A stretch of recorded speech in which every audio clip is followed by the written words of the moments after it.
Okay, so this is part two of my thoughts on both sides of this, almost timeless internet conflict. So, so I will still be continuing on my thoughts about furries. So, last time I said, my last parting words were that you need to gatekeep your fandom, furries, and it's not just to make sure that the bad people won't get in.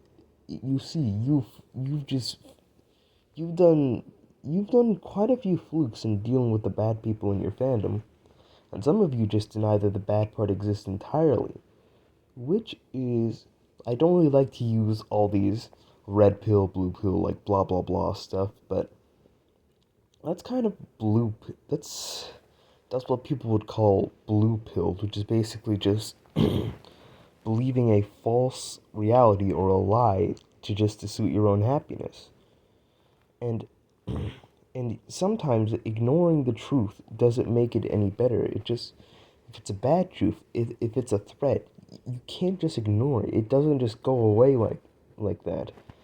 And this is a message to every fandom entirely. You guys have to fandoms are just too open. It can be it can be just a garden where you just dump seeds all over the place.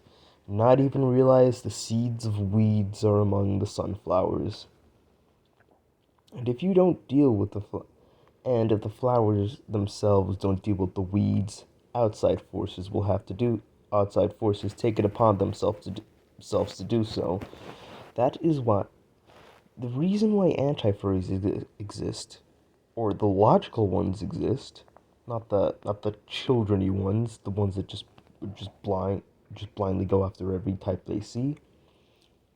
It's because you haven't been taking action against these people enough.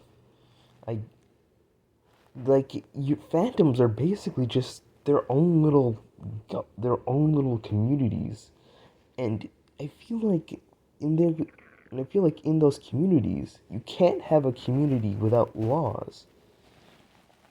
I feel like this kind of sounds silly, but fandoms just they need to have law.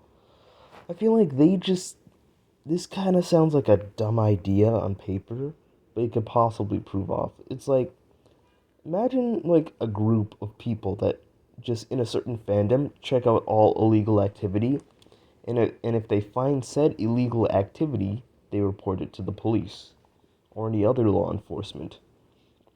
I feel like that's one way you could deal with the problem, or at least a better way than the than the primitive, no primitive, than the more childish type of anti-furries, or better than just ignoring the problem entirely. If you don't deal with it, outside forces will take it upon themselves to deal with it. Keep that in mind.